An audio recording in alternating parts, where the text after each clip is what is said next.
میری دنیا دیکھی کر یا اللہ میری آخرت دیکھی کر مجھے عذاب نار سے بچا.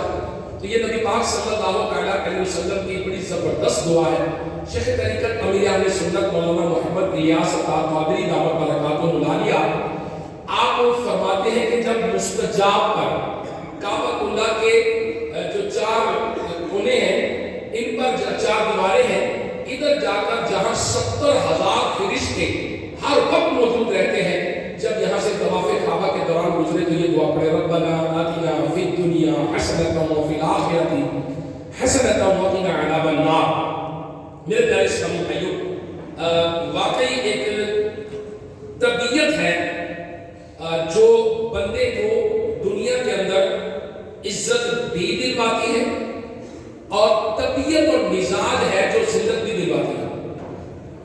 اصل چیز ہے بندے کا کردار, کریکٹر, رویے, بیہیویئر, وہ کس طرح کا پرفارم کرتا ہے معاشرے کے اندر کہ آیا کہ لوگ اسے محبت کرتے ہیں یا لوگ اسے دور کرتے ہیں, آیا کہ وہ اس دنیا میں رہ کر جنت کماتا ہے یا وہ جہنم کی طرف تیاری کرتا ہے, آیا کہ اس دنیا میں رہ کر وہ لوگوں کو راضی کرتا ہے یا لوگوں کو ناراض کرتا ہے, آیا کہ وہ دنیا میں رہ کر اپنے رب کو راضی کرتا ہے یا رب کو ناراض کرتا ہے. یہ اس کے کردار پر چیز ڈیپینڈ کرتی ہے اور کردار بنتا ہے تربیت سے, طبیعت بنتی ہے تربیت سے. The first university is lack of mother.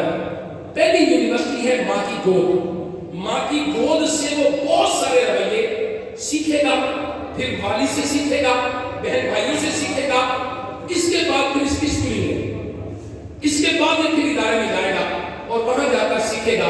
میرے پیارے اسلامی بھائیوں, اہم ترین چیز ہے بیہیویئر اور رویے اور کریکٹرز. حضرت ابو ہریرہ رضی اللہ تعالیٰ عنہ سے روایت ہے کہ ایک شخص مسجد میں آیا, نبی پاک صلی اللہ علیہ وآلہ وسلم مسجد کے ایک کونے میں جلوہ فرما تھا. اس شخص نے نماز پڑھی اور حضور صلی اللہ علیہ وآلہ وسلم کو سلام کیا. نبی پاک صلی اللہ علیہ وسلم نے فرمایا لوٹ جاؤ اور نماز تم نے نماز نہیں پڑھی, لوٹ جاؤ تم نے نماز نہیں پڑھی. وہ لوٹ گیا, پھر اس نے نماز پڑھی, پھر آیا, پھر سلام کیا. آپ صلی اللہ علیہ وسلم نے فرمایا وعلیکم السلام, لوٹ جاؤ نماز پڑھو تم نے نماز نہیں پڑھی. اس نے تیسری بار بھی ایسے کیا. اس کے بعد بھی عرض کیا یا رسول اللہ صلی اللہ علیہ وسلم مجھے سکھا دیجیے. کیسا انداز ہے صحابہ کا, دیکھیں سرکار صلی اللہ علیہ وسلم کی بارگاہ میں آیا, میرے آقا نے فرمایا نماز نہیں پڑھی, اگر پڑھ کے آیا وہ, اس نے آگے سے نہیں کہا میں نے نہیں پڑھ لی ہے, ہاں ہاں سرکار نے فرمایا. وہ معلم کائنات ہے, وہ استاد ہے, وہ رہبر ہے, وہ رہنما ہے, وہ نبی ہے. اور صحابہ کا ادب کیسا ہوتا تھا کہ سرکار نے فرمایا نہیں پڑھی, وہ کیا کہتے تھے نہیں پڑھی, دوبارہ جا کے پڑھ کے آ گئے. پھر سرکار نے فرمایا تم نے نہیں پڑھی, وہ پھر پڑھ کے آ گئے. پھر سرکار نے فرمایا تم نے نہیں پڑھی, وہ پھر پڑھ کے آ گئے. پھر چوتھی بار وہ کہتے ہیں کہ یا رسول اللہ صلی اللہ علیہ وسلم مجھے سکھا دیجیے.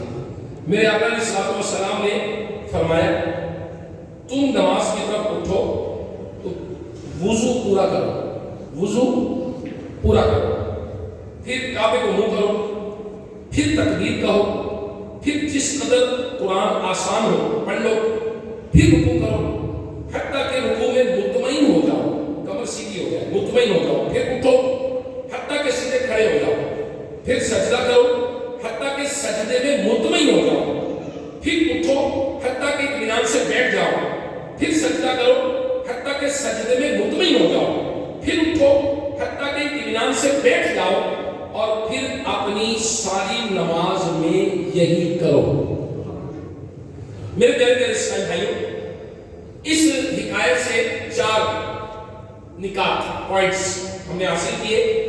نمبر 1, پہلے کہ لوگ سلام جیسی سنت پر عمل کرتے تھے, یعنی جتنی بار ملاقات ہونی کیا کرنا ہے سلام. اٹھ کر گئے نماز پڑھ کے مسجد میں, خود مسجد میں میرے آقا موجود ہے, مگر پھر آ کے سلام کر رہے ہیں, پھر آ کے سلام کر رہے ہیں, پھر آ کے سلام کر رہے ہیں, اور بدقسمتی کے ساتھ آج کل ہم اس سنت سے محروم ہو گئے. حالانکہ سلام کا مطلب کیا ہے السلام علیکم ورحمۃ اللہ وبرکاتہ, اللہ تعالیٰ آپ پر سلامتی بھیجے,